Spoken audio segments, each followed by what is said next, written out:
Welcome to Tail Slaters. We like to tail the slate, not slate the tail. Today we're going to talk about knots. Not the kind that comes with garlic sauce, but rope.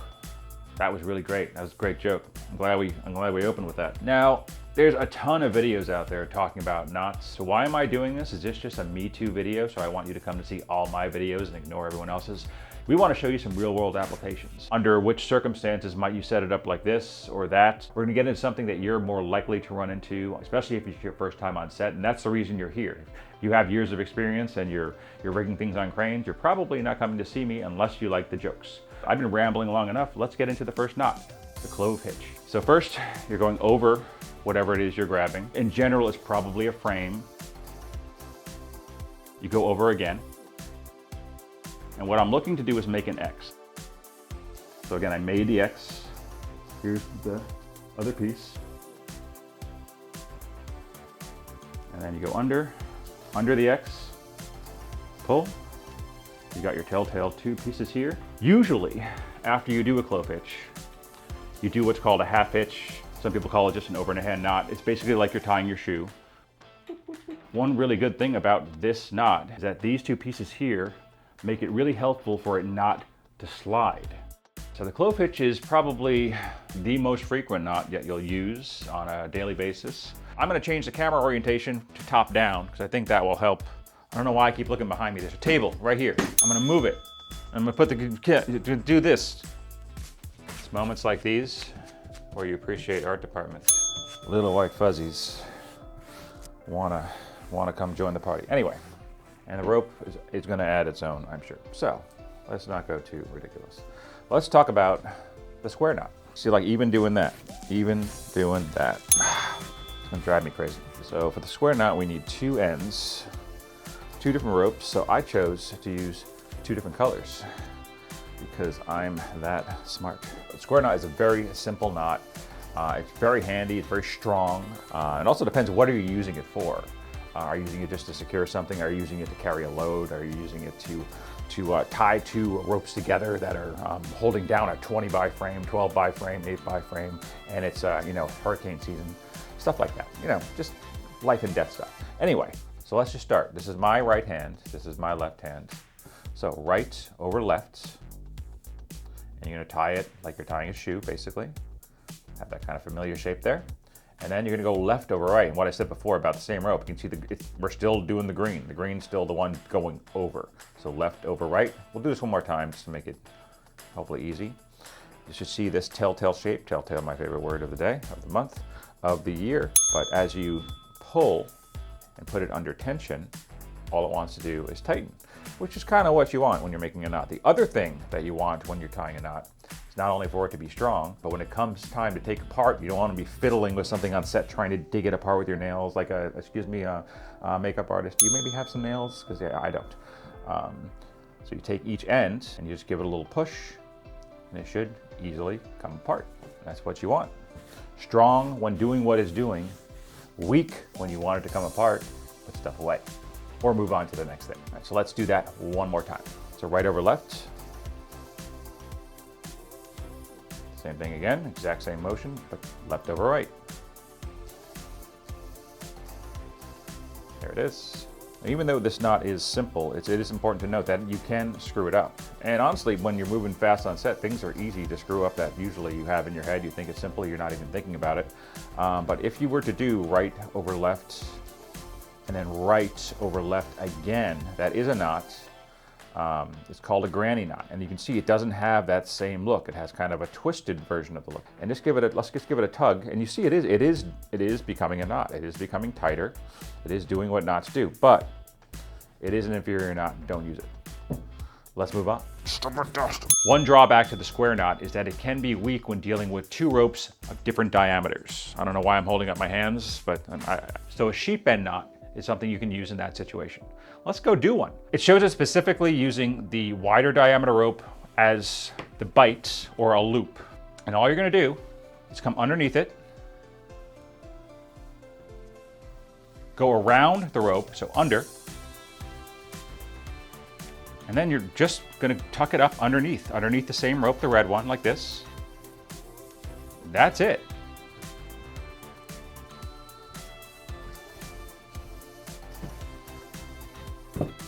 That's the whole thing. That's bothering me that all this stuff's showing up, but what are you gonna do? This is just part of it. This is part, filmmaking is messy. Filmmaking can be messy. You wanna keep it as neat as possible. You gotta fight back on the messiness. But filmmaking can be a little messy. I'm gonna get back to the topic. So it always shows the bite as the bigger diameter, and this, the one that threads through with the smaller diameter. Seems pretty damn strong to me. This is what happens to me, and again, I may be alone in this. When someone shows me something like this, I'm like, oh yeah, got it. And then the first thing I do is, wait a minute, was it in through this way or was it in through that way? Does it matter? So let's just show it again and stop talking. How about that? Like we're pretending, let's pretend that this is like a golf course and we got the gopher from Caddyshack popping his little head up. Yeah, you like it? You like the example I'm doing here? He comes up and then he sees, oh, he's being chased by Bill Murray. So he's gonna come underneath, zigzag, confuse Bill Murray, lift up the little red guy here. We're not going back through the blue at all. And we just tuck it under here. That's it. Cinch up a little bit. Now you've got your sheet bent. And you can see applying force only tightens it. And as I mentioned, it's good for ropes of different size diameters where a square knot can fail under that condition. I think I read, and I'll double check this to make sure, but I read that more people have died with improper square knots than any other knot or many other knots. Anyway, improper square knots, that does sound like something that would be dangerous because you're tying something that you think can handle a load. And if suddenly, because one of the ropes is a narrower diameter, it slips out, that sounds like a bad situation no matter what you're doing. Energy, energy, energy. So how's everyone's day going? Yeah, good? Good? How are the kids? Nice? Yeah, good? This is not tied to anything, but just to show you the knot itself, we're pretending this is a tree. Again, you don't need to use a tree. I already showed you the clove hitch. That was the first knot we did. I have it tied off to a frame. Now I need to tie that frame down. Usually we're gonna have 4 points of contact to the frame. This is one of them. First step in a trucker's hitch is to form a loop. I don't know if this is the textbook definition of a loop when it comes to rope people who deal with ropes and know what they're talking about. Probably has another technical name, so when I call it a loop, don't get concerned and don't send me too many angry comments. I mean, feel free. It's a safe space. This should be a safe space where we talk about stuff and politely tell each other how we're dumbasses. That's an important rule on set. Let's just go off on a tangent for a second. Politely calling people their dumbasses. And there's a difference. There's a big difference between calling people dumbasses and politely calling them dumbasses. One is helpful and the other is just being a dick. Anyway, pretty much the same for life. Like I said, most things are common sense. All right, so you got your frame, clove hitch tied to the frame. You're gonna form what I'm gonna call a loop. I form it like this because I just find it an easy arm movement. Kind of like, I think it's wax on, wax off, is it? I do this, and I take the standing end, which is the rest of the rope, and I just pass it through itself. Hopefully that's easy enough to follow.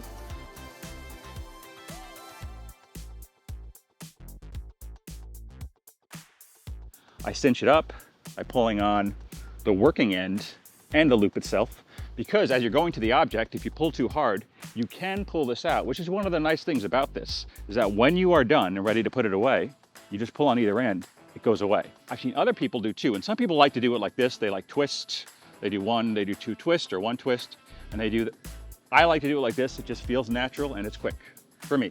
You do it how you want. I've also seen people do 2 loops. So if I do it my way with 2, I got kind of caught on myself, but I'm sure I could figure out a better way to do it. I did that twice. Now I pass it through. I get the same shape, and it also still does pull back apart. One nice thing about the double loop is that when you are pulling to whatever object you're tying off to, it is harder to accidentally pull the loop out. So that is a pro-con situation. I tend to do the first way, the single loop. See lots of people do the double loop, but I've also, like I said, I pulled the single loop out accidentally a couple times here and there. Enough to where I'm like, should have done it the other way. Anyway, I still do the single loop. You do what you want. You know what? Why don't I shut up and just show you? All right, so we're gonna take what's called the standing end, which is the rest of the rope. I've already got it tidied up here, but you could have, you know what? Why don't we untidy it up? Why don't we untidy it? And then we'll tidy it up later and show you that too. I'm sweating, it's Florida, it's humid. Why am I out here? Why am I in the state? I don't know. So I come back out to the loop and I'm gonna form what's known as a bite.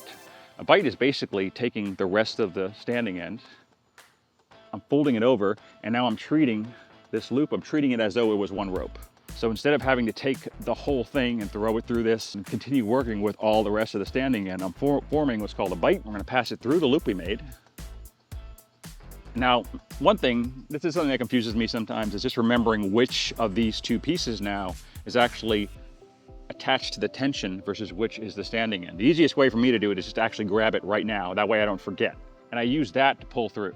So now, because this is a tree, like I said, and I'm adjusting this, it's making this slack. So all I do, just kind of adjust each side, pull it through from the back, and now I've got something that's nice and tight. It's gonna keep whatever structure, usually a frame, from going anywhere. So now how do I keep this tension? So let's say I get it here. Let's say this is where I want it. I readjust this a little bit. I usually just pinch the bite here to keep this rope that is in this loop from moving around, from slackening. Because as you tie it, I'll show you, like as you tie it, you don't want to like let go of it and suddenly this is loosening. You go and you finish your knot and suddenly now you've got something that's a little less. So let's go back to how we had it. Let's get our tension back. All right, so as I pass through, I'm basically forming a bite as I'm doing this, but I'm in order to not forget which is doing the tension, I'm forming the bite as I'm pulling it through here. So there's the bite. Using this to get the tension where I want. If I need a little bit more back from here, I do, I get it. Once I have it where I want, I'm basically going to do a half hitch, overhand knot, whatever you want to call it, and tie it back to the rope. And cinch it up. Now you're done.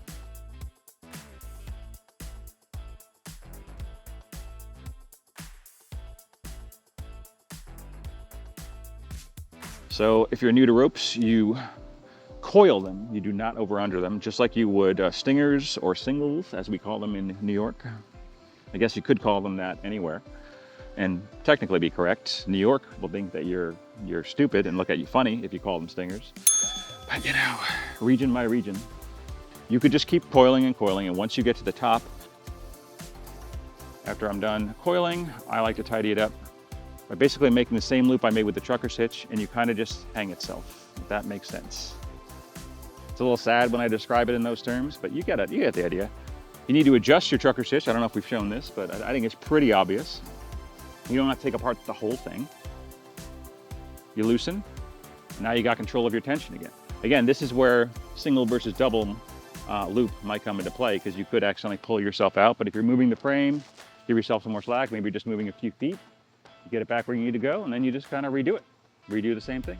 So here it is, it's attached to a tree, one of the nicest structures for keeping frames from falling over. However, trees are not always in convenient spots when you're tying off to frames. However, you can go a long way. You can take a rope way across a field to get to that one tree. When you're tying off to an item, you gotta consider traffic. In other words, people traffic. People on your set, people who are not on your set. If you're in a park, if you're in a public place, someone not paying much attention on their phone, whatever, and like stumbling into things that you, Grip and Electric, put in the way. There are a couple of options you can do here. One, the easiest, let's say you don't have a tree, let's say you have something you're tying off to that's low to the ground, and you're basically needing to have this kind of an angle. You can take like red tape, something that's like high visibility. You can put a couple pieces until you're out of like, head chopping zone. Better solution is if you have a tree, why not just go higher? If you can't reach that high, if you're short, or if you just can't get high enough, especially because this is kind of annoying trying to tie something like this, get a ladder, have a ladder on set, have a ladder nearby in case you need to change things. Anyway, put it up high enough to where you're not causing a problem. Oftentimes, the easiest things to do on set is just eliminate the problem versus fixing it by adding a tennis ball, by adding little things for people to see. Easiest solution, just fix it.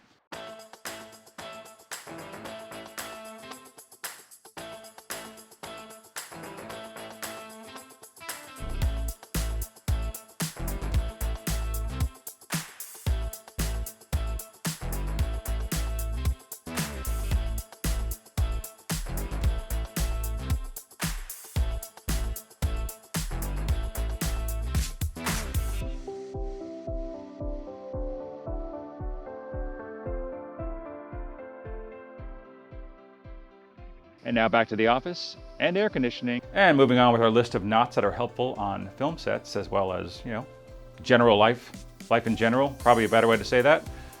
It's the bowline. So the bowline. Bowline. Got your rope, got the short end, the tail. And you got your standing end, the end that continues to the rest of the rope. Make sure that you have the free end, the tail, in your right hand, standing end in your left hand. You're going to want to put an overhand loop, it's called, I believe, in the rope. And the way you do it is by using your right hand on the tail side, and you twist it like you were starting a car. So to the right. And that's naturally going to form a loop. The tail is over, if that makes sense. If that's something that makes it more sense in your brain, the tail piece is over the standing piece to form this P or whatever you want to call it.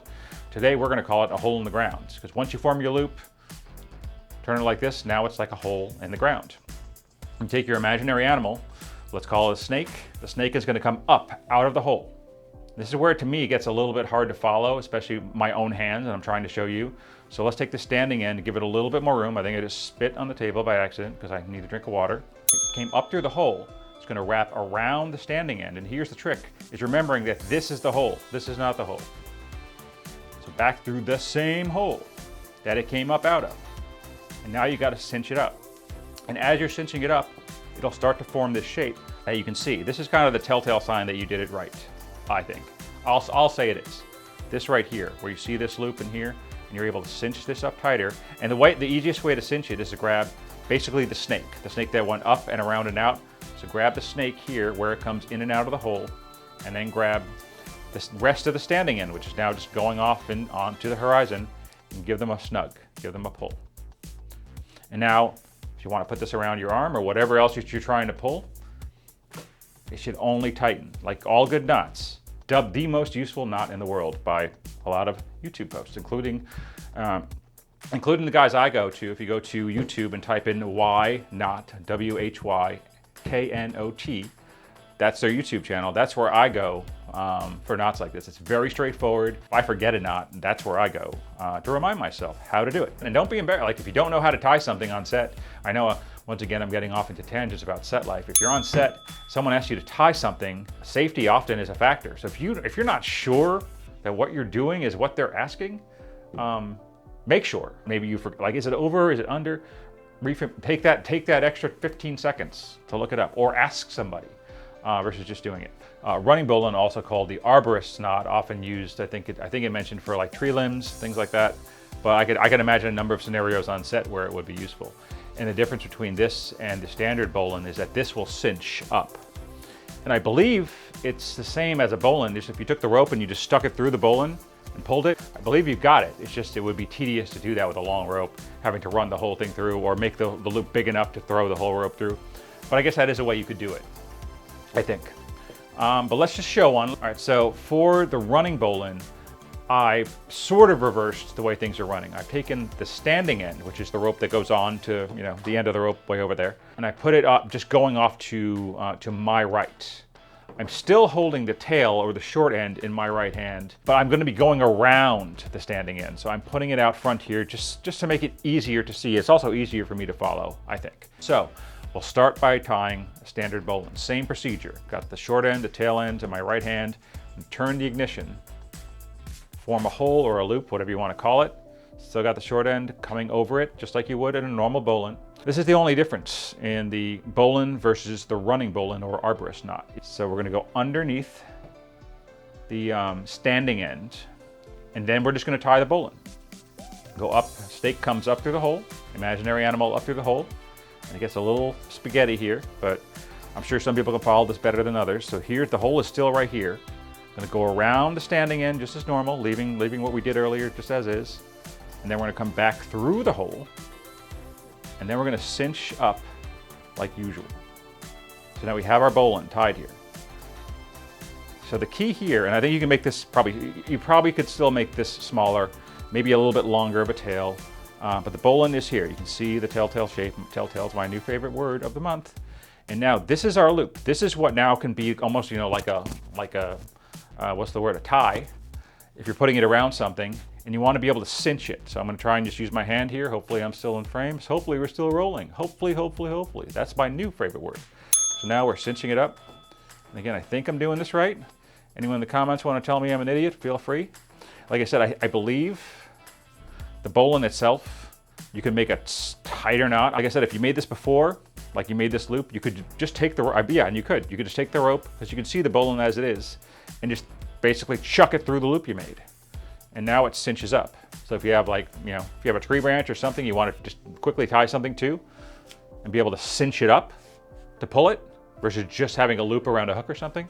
This is a pretty cool knot, and I think it would have many uses. Now that we've done it, let's see if we can make this loop a little smaller, which I think will just make the tail here a little longer, which I don't think there's anything wrong with that. So I'm just cinching this up, making it a little smaller, and there it is. That's it. I think we did it. All right, so this is how I keep my rope. This is also a way you can keep your rope tidy when you're using it on frames after you tie something up, versus having just like a pile of rope on the ground like this one is. You can't see it, but it's how I keep mine. And just as like a slight reminder, 'cause I'm pretty sure I showed this in the earlier part. Again, this is the same video for you. You coil it just like an electrical rope. Electrical rope. All right, this is a little late in the day for me. I've already recorded some things for a different video, and yeah, words don't work. Electrical cord. A stinger, if you're in New York, you call them singles, and you laugh at people who call them stingers. Anyway, you coil it. Now I'm gonna start going around. I tend to like to go towards one end, like the fishermen do. Sailors, I don't know why I call them fishermen. Probably gonna voice over all this. And then when you get to a point where you think you can get this through and still have enough of a tail to give it a good yank, you're gonna wanna get through as many of these loops as possible. Don't have to get through all of them. Hopefully the phone's capturing it. Once you loop back over, hopefully that made sense. Give this a little tug. Now you got this kind of apparatus. And this is just for storing. This is not maintaining anything. I think I've got to the end of the lesson. I don't know why I'm still talking. And yeah, so this is what I do. If you are nice enough to come back for episode 2, all about knots, we will be talking about the frames, setting up frames, different configurations, straight up and down, 45 degrees, tabled, and how these knots interact with each system. When does it make sense to tie to the 4 corners of a frame? When does it make sense to tie to the top? Sometimes you'll take all 4 connections, put them on the top of the frame, 2 on each corner. When do each of those make sense? What happens when you can't tie to something? What happens when there's not a nice, big, strong tree that's not going anywhere, that's gonna keep your 12 by or 20 by from toppling over and, you know, hurting people, damaging property, stuff like that. Yeah, we're gonna save that for episode 2, because this one's already getting a little bit long. I think we're done. Let's cut to a bad joke. Thanks again for joining Tail Slaters. I hope you were not disappointed. Hey Siri, how do I make a noose?